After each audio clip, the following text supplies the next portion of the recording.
This is where we're starting today. We're going to do the 12 basic functions. It's in your note packet. If you find some weird order of things, you know how it went yesterday.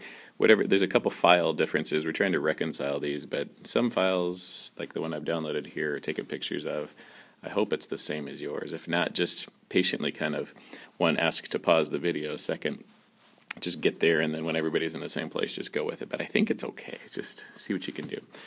Linear function, one everybody knows and loves. We're going to talk about key features of these, because what happens, ultimately you want to be able to hand sketch these and then move them around, shift them around. So just the ability to sketch it just basically is important, because you can do the transformations, move this around, and then the way you construct it is the same no matter where it's placed on the graph. So you guys know a line is up 1 over 1 from wherever it's located, and that's the same line you've always known. Domain and range in this case, you can put in any x. It goes all the way to the left, all the way to the right for the domain, and all the way up and down for the range. Then if you go to the, and remember that these look the same, but they represent different things because of the context they're in. Domain is x values, small to big. Range is y values, small to big. Remember, you always put the smaller number. A bigger negative number is a smaller number, and I know that's a really common mistake. I know you guys are doing practice problems with domain and range, and sometimes you'll put, for instance, if it's between like -10 and 2, +2, a lot of times those will get switched around because you think, oh, small number on the left, big number on the right, but a bigger negative number should go on the left. It's the smaller number as in on the number line, more negative. All right, to the next one, quadratic, you know and love, x squared is the function. Domain on that one's all real numbers. It goes left and right all the way. And then up and down, though, this range business, take note, it does touch at 0, 0. And somebody asked that question yesterday. Does it touch there? That's the right idea. You want to know real details like, does it touch at a particular spot or not? Because it has everything to do with your range, if it's going to include a bracket or not. And this one does. So that's the range of that one. Good old cubic, x cubed. Everyone remembers this one too, kind of that snaky graph. It's all real numbers for both, negative infinity to infinity in both cases. Okay, if you need pausing, go for it. I know I'm talking fast. I've also loaded the video up to Google Drive, and it's on my YouTube channel, etc. Okay, but we're going to cruise on. The next one is, let's talk about key features of these. So on the linear and quadratic, I pointed out some of the key points you would need to freehand draw. Linear, pretty known, up 1 over 1, just plotting points at a slope of 1. The quadratic, it does touch at 0, 0. And then from that, we call that the vertex. And so once you know the quadratic's vertex, then you can move over 1, up 1 to plot a point, and then over 2, up 4 to plot a point. And that's not a slope issue. Remember, we're squaring the number. So 1 squared is 1, 2 squared is 4. That usually is enough to get a decent sketch of a quadratic. And then the symmetry of it means you can do duplicates on the other side. You can always just graph one side of a quadratic or plot one side, then go to the other side of the axis of symmetry and do 2 more, or more. You can do as many points as you like. Let's go to the reciprocal function. This is where I don't know if your notes are in the same order, but find it somewhere. Take a second to do so. It's 1 over x. This one has all kinds of cool stuff. We do a whole lot of rational function work, not too long from now, and we'll talk about vertical asymptotes whenever you divide by 0. In this case, x can't be 0, and so there's a vertical asymptote whenever there's a value of x that would cause you to divide by 0. So there's 1 and 1 over x, this reciprocal function. Then if you take and do the domain, it's broken up by that vertical asymptote. So the domain isn't negative infinity to infinity. You have to go negative infinity to 0 parenthesis, because it doesn't touch it, and then that union symbol, parentheses, 0 to infinity. If you started the My Math Lab related to this, you'll start writing domains with the union symbol and all that. Oh, it's a pain, but use the help there. Ask me for help, whatever you need. Range on this one also broken up, but by something different. It's the range of the reciprocal function is broken up by a horizontal asymptote, which sometimes the graph crosses horizontal asymptotes. Never vertical asymptotes, but sometimes horizontal asymptotes. This one has, you can see the domain. We're going off the graph, and that's kind of part of the deal, is can you read these known graphs and recognize their domains and ranges. Radical functions next, square root of x, call that a radical. Then the domain, it does touch at 0, 0, because you can put 0 into a square root. Square root of 0 is 0. So it does touch there, and that means it's a bracket 0 to infinity. And range, same thing. Starts at 0, of a height, the low height of 0, and then goes on up. Looks like it might taper off, but it doesn't. It just gets bigger and bigger. Okay.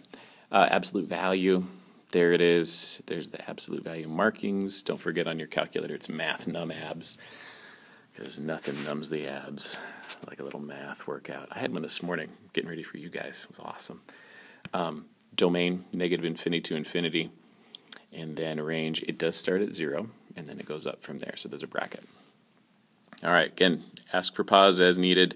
I'm going to keep rolling with my ninja writing. If you notice how fast I can write, it's usually 2 or 3 cups of coffee, and I am good to go.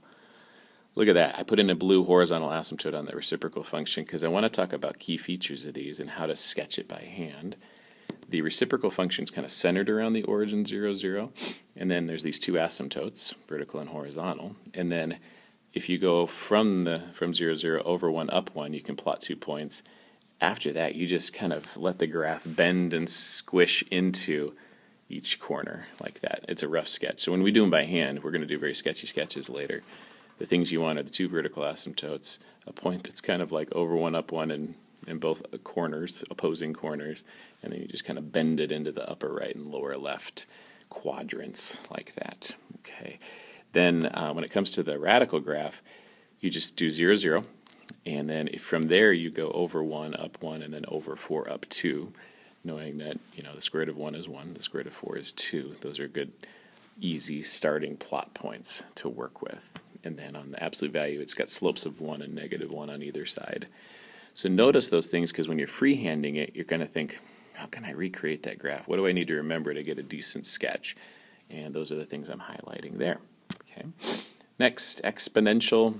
Hopefully that's the order of your notes. I have no idea.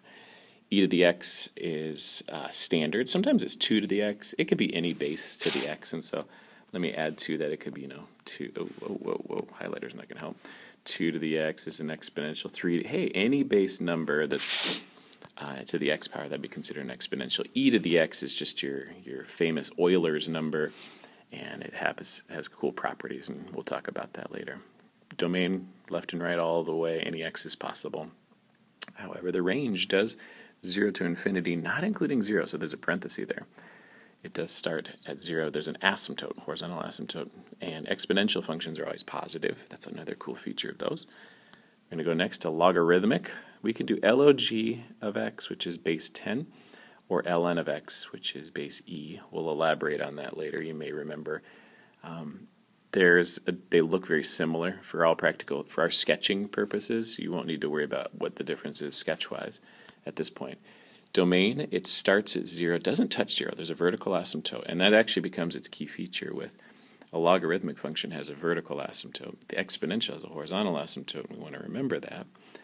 The range on that one, it does go all the way down as you get closer to the y-axis.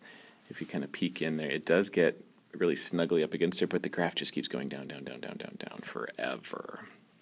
And then it goes up forever. So that range is all real numbers, negative infinity to infinity. The domain, though, 0 to infinity. Make sure you notice it is not a bracket. It doesn't touch there. Okay. Cool thing about these two is they are inverses of one another. That's what makes exponential and logarithmic. So if it's e to the x and ln of x, those are specifically the ones we use a lot. They are inverses of each other. Okay. They undo each other algebraically. Actually, I'm going to write here, inverses undo each other algebraically. So we will use them to kind of solve in equations with logs and exponents. We use one to undo the other. But graphically, what's cool about them is they're mirror images of each other over the line y equals x, the linear equation that we started with. That's something we can elaborate on later. But they also, if you remember when you do an inverse function, do you remember you swap x and y and solve for y? I know a number of students remember that from Algebra 2. You swap the x and y coordinates and solve, and you get what's called the inverse function. Well, that's what these are. You would swap x and y and solve, and when you swap x and y, you're also trading the domain and range, which tells you about what x's and y's are possible. And things all everything about x and y trade. Instead of a vertical asymptote, we have a horizontal asymptote, and vice versa. We have the domain and range swap. So inverse functions are neat that way. They swap their x and y stuff, and they undo each other. Last one on that line is a logistic. This is one form of it that I've written there, 1 over 1 plus e to the negative x. There's a couple other ways to look at it. My favorite is lice minus lict. I'll tell you about that later. Then negative infinity to infinity, domain left and right is infinite, and there are two asymptotes, two horizontal asymptotes in this that the graph snuggles with. And so with my range, it goes between the asymptotes, which is 0 to 1 in that first picture. But sometimes, I threw in the other form over there. You can take a second to look at it. The other form is very similar. It just has an L on top and some other variables inside there, but it's more similar than you want to think it is. It looks crazy, I'm sure, at this point. But the L on top actually has to do with where the top is, where the upper bound, the growth constant up here, that L would be wherever that top horizontal asymptote is located. And that's a neat feature about it, is whatever number you put on top of this function tells you where the top of that logistic curve is, a S on the side.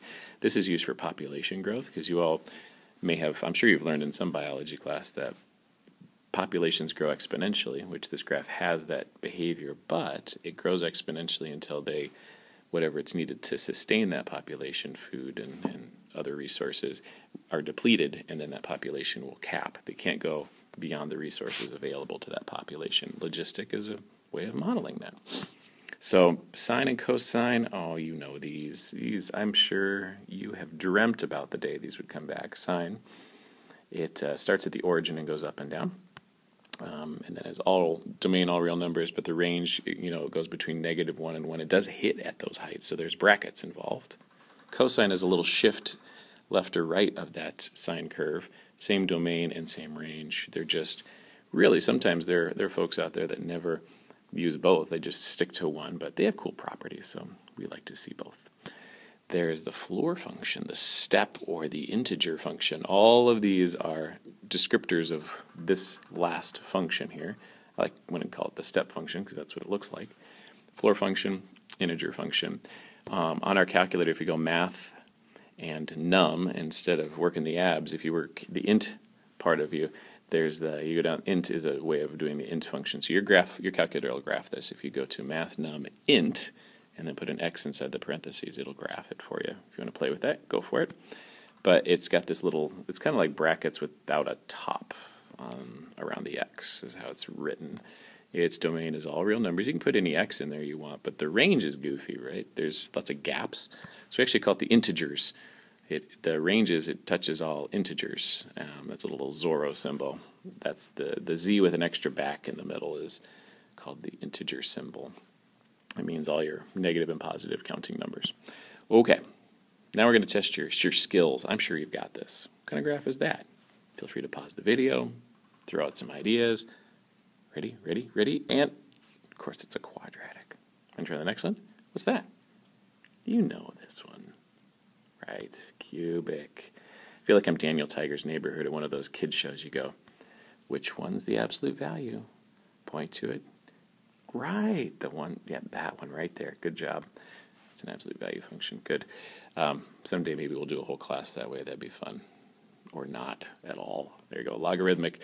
This one's hard to see, but there is the logarithmic. One of its key features is the vertical asymptote that you see now at -2 because it's all shifted. But you just have to know the general shape. So we're in stage 1. Can you generally see the shape of these graphs? And generally, we'll move them around and sketch them. Okay. Sine x or cosine of x, that one on the left there. Yeah, you knew it, but it could be either one. It just depends on how you shift those graphs. Do you know the next one? You see it? You see it? Can you see it? Square root radical graph. And then we got ourselves a logistic graph. Right. And finally, you know that last one. Totally reciprocal 1 over x. Now, the 2 boxes below are you to go ahead and try and summarize which graphs have domains of all real numbers of all these that we've gone through, and which have domains of all, ranges